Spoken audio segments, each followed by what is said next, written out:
Дружной и сплоченной семью делают спортивные традиции. В этом твердо убеждены алданцы Алена и Алексей Егоровы. Общее увлечение становится источником радости, позитива и здоровья как для родителей, так и для их сынишки. Спорт в нашей жизни, по-моему, занимает одно из ключевых мест, потому что у нас семья тренеров, муж тренер по лыжным гонкам, я в прошлом была тренером по баскетболу, сейчас преподаю просто физкультуру. Ну и сына мы, конечно же, в этом направлении растим. Лучшие традиции здорового образа жизни семья Егоровых представила в районном спортивном фестивале «Мама, папа, я. Спортивная семья». Фестиваль собрал 12 команд. Мамам, папам и ребятам-дошколятам предстояло помериться силой, выносливостью и ловкостью в разных испытаниях, которые, к слову, оказались весьма серьезными. Сюда входят нормативы сдачи ГТО. То есть готов к труду и обороне. Возвращаемся к нашим старым временам. И родители и дети должны будут пройти 4 этапа. Дети любят, да, дети никогда, даже вот проводя занятия физкультуры, всегда они просят, наоборот, еще играть и играть.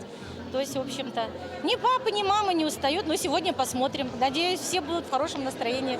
Настроение и у взрослых, и у ребятишек было не просто хорошим, боевым.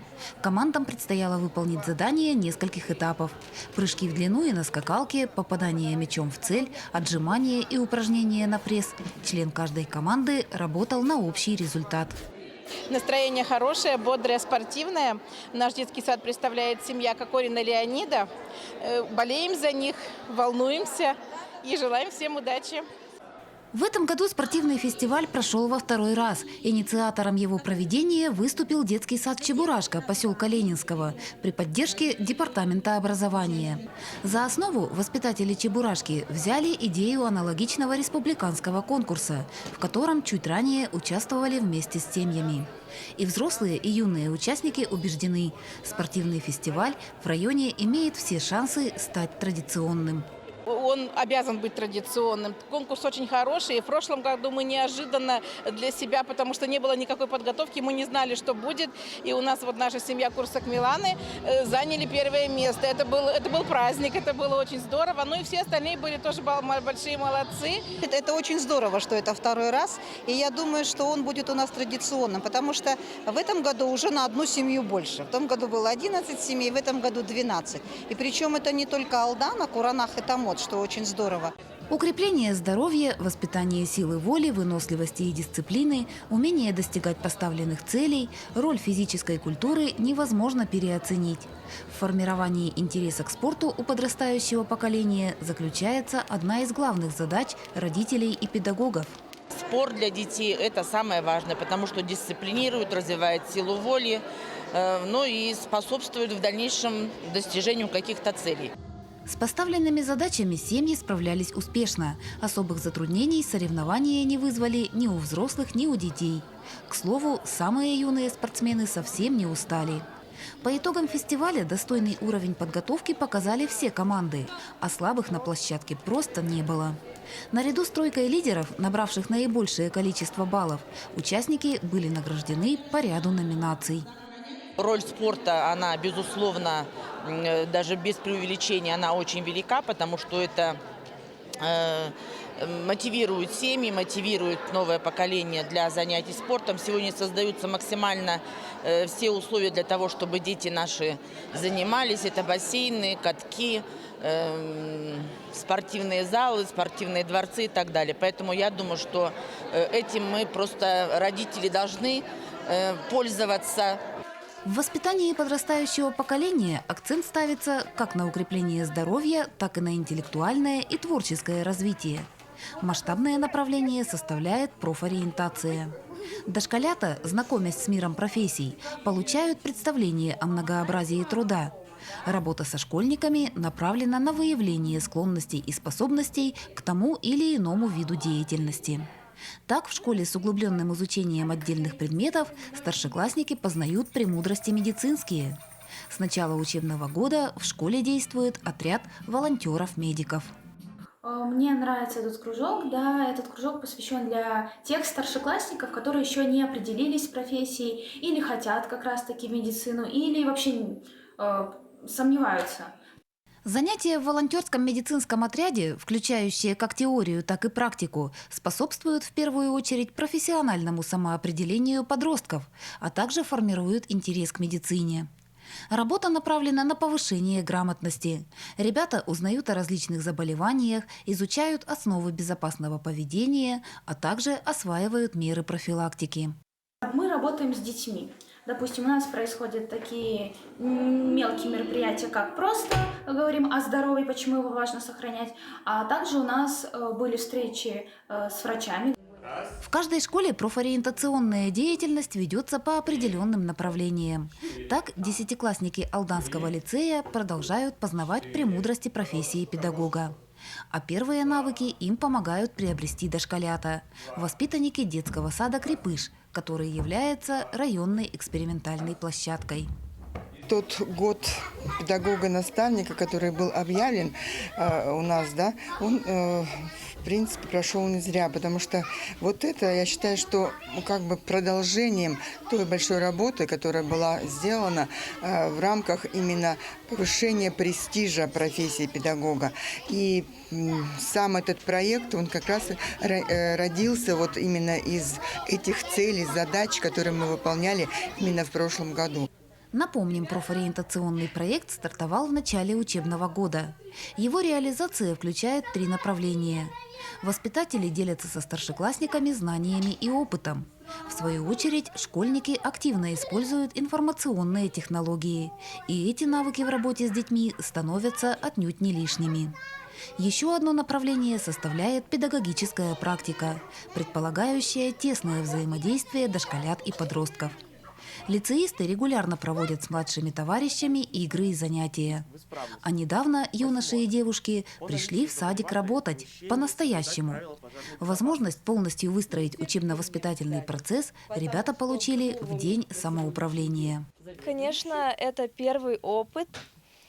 С виду кажется вот все, что легко, это все, а потом вот приходили на консультации к воспитателям, они нам давали конспекты, чтобы мы проводили какие-то занятия с детьми.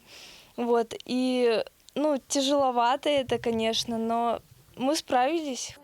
В этот день в садике все происходило самым серьезным образом. Утро началось с традиционной 5-минутки. Перед тем, как приступить к выполнению обязанностей, новенькие воспитатели, нянечки и педагоги прошли инструктаж. К занятиям и играм с дошколятами юные сотрудники готовились серьезно. И теперь приемы и технологии им предстояло отработать на практике. Вы знаете, я не знаю, это, наверное, какие-то самородки алданские, вот эти ребятишки с лицея, потому что они с таким энтузиазмом согласились, их не пришлось подгонять. Прием на работу нового сотрудника, беседа с родителями одного из воспитанников, поставка продуктов на кухню. В ведении заведующего Артура Станиславовича вопросов масса. Ситуационные задачи для нового руководителя подготовили его предшественники. Мне медбрат сообщил информацию о том, сколько человек отсутствует, сколько коллег и детей в детском саду и температуру. Я эти данные записал в группу по Алданскому району детских садов. Вот. И далее мы пошли с медбратом на пробу, так скажем, еды на завтрак детям. В роли заведующего чувствую себя хорошо. Иногда возникают какие-то неловкие ситуации, но все же первый опыт – это достаточно хорошо. Тем временем у детворы шли занятия. У воспитанников средней группы сегодня по расписанию развитие речи. В ходе освоения великого и могучего ребятишки совершили прогулку по весеннему лесу. Я считаю, что занятие у нас прошло отлично для детей, которые проводят это занятие первый раз. С детьми был найден контакт. Занятие было дано в полном объеме. Насчет подготовки, да, девочки ко мне подходили, но больше по организационным моментам. Занятия мы как дали им, они почитали. И вот дали занятия. Дети были полностью заинтересованы, дети были погружены в процесс, дети отвечали, дети с интересом выполняли все задания. Физкультура и музыка, развитие речи и математика, занятия в группах велись согласно плану. Конечно, школьники волновались не на шутку. Однако, придя в группы, новые наставники нашли у своих маленьких воспитанников огромную поддержку. Мы спокойны за наше будущее и поколение молодцы со своими задачами. Я считаю, что в этот день справились. Подготовка накануне у нас была, но она была подготовка 1-2 раза приходили, да. Контроль был в основном не с моей стороны, а старшего воспитателя, нового, да, молодого поколения, Соколовой Светланы Денисовны и Артура Станиславовича. По завершении занятий был проведен педсовет, а когда прежние воспитатели вернулись в группы, детишки первым делом поинтересовались, когда школьники придут к ним еще раз. По просмотрам занятий, которые прошли, конечно, они справились. И справились, я думаю, не хуже наших педагогов, которые, понятно, что они не настолько еще профессионалы, но если даже бы вот такие изначально сейчас пришли педагоги к нам на работу, то из них можно сделать конфетку. Профориентационный педагогический проект лицея стал инновационным не только в районе, но и в республике. Знакомясь с профессией и пробуя себя в качестве наставников, подростки не только учат детей, но и учатся сами. Это не просто в том, что мы рассказываем о профессии, да, нашей, да, а это получается, как бы ребята получают профессиональные пробы.